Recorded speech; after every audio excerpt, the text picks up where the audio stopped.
I had two people ask me the same question recently, one in person at the gym and one in the comments section here on this channel. And that question was, how do you deal with aggressive training partners, especially after you've just had a belt promotion? And it's a great question because whether you've just earned your blue belt, your purple belt, brown belt, black belt, whatever, something shifts and people start trying to test you. Roles that used to be calm and controlled suddenly feel like the mundials, and you get lower belts trying to prove a point, whether that's gripping harder, moving faster, and rolling like their rent depends on it. And if you're not ready for that shift, then it can really mess with your mindset and your body as well. So in this video, I want to share 3 ways that I've learned to deal with aggressive training partners, especially after a belt promotion, without losing your cool, your composure, or your shoulder joint. Now, let's be honest, it's something that every serious BJJ practitioner will face. You show up to class feeling proud of your new promotion, ready to keep learning and growing, and suddenly the vibe changes and lower belts that you've always had good rolls with start smashing into positions, clinging to grips like their life depends on it, and scrambling out of danger with twice as much panic and force as usual. And you think, what the hell just happened? And I tell you what happened. Your belt changed, and for some people that's all it takes to turn training into some kind of proving ground. Now, just last week I rolled with a handful of white belts. One of them kneed my full force in the face and bust my lip. Another one just got visibly excited when he thought he was about to catch me in a submission, and he went from his usual 1,000 miles per hour to 2,000 miles per hour. And I'll be honest, I got caught up in it, and after a few rounds like that I started putting it back on some of these guys. And it's hard not to, especially when you've been hurt and your ego starts whispering, time to teach these kids a lesson. But what I've realised is most of the time they're not trying to hurt you. They're just panicking. They're probably overwhelmed in the role. They're new to control and composure, so they don't know how to breathe through a bad position.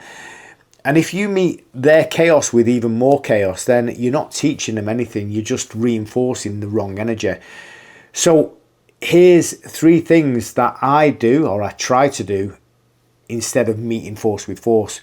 So number 1 is control the pace. Don't match their energy. When someone rolls hard on you, the instinct is to roll hard right back, but that's not jiu-jitsu. That's just ego in a gi.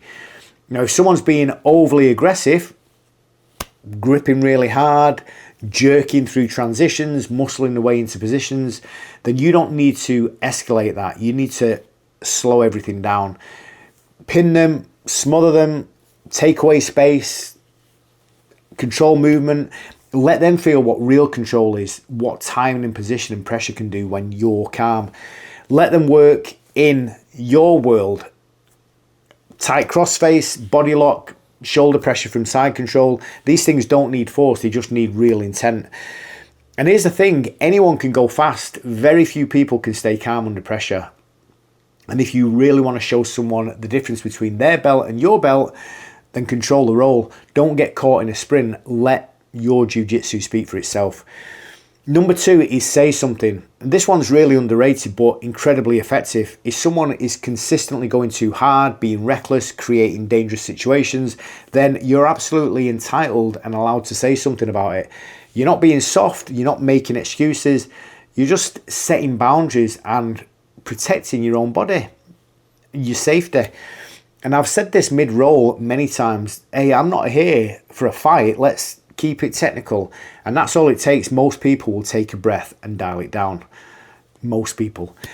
They just don't realize how intense they're being until you just calmly point it out to them. And this goes for higher belts too. It's not just the lower belts, because when you get promoted, it's not just the white and blue belts who come after you. It's, you know, sometimes it's the higher belts too. They want to test your new rank. Maybe it's playful, maybe it's ego, maybe it's something else, I don't know, but it happens. But the truth is, it's not always easy to control the pace against someone who's more skilled, more experienced, or sometimes even heavier than you are. And in those cases, what you need to do is have a solid defense. Stay calm, frame well, use a good base, survive intelligently. And again, you've got every right to speak up or even decline the role if it's too much. Just because someone outranks you in jiu-jitsu doesn't mean that they get a free pass to roll like it's war. So, you know, respect goes both ways. And number 3, lead by example. This is one of the most important lessons that comes with promotion. Whether you realize it or not, the moment that your belt changes color, you're now part of the leadership. So people are watching you. Lower belts are looking up to you. They're learning not just from how you roll, but how you act and how you speak and how you carry yourself. And I've had moments where I really wanted to crush someone for coming at me recklessly or too hard. But I've also had moments where I've stopped, reset, and just tapped someone with like a really basic choke. Slow, calm, controlled. And then just smile, fist bump or whatever, and say, nice pressure, let's breathe more next round or something like that. These are the rounds that stick with people. It's the lesson they remember, not the tap, it's the tone or the energy and the example that you're setting. Because at the end of the day, your belt isn't about how many people you can tap. It's about who you are on the mat and how you can help other people grow. So on top of this, I thought I'd just add a bonus tip. And that bonus tip is know when to say no. You don't owe anyone a roll. Well, I'll say that again. You don't owe anyone a roll. If someone's known for going too hard, being unsafe, or making every round miserable, you're absolutely allowed to say, not today. And you're not being rude, you're just being smart. You need your body to work tomorrow, next week, and 10 years from now.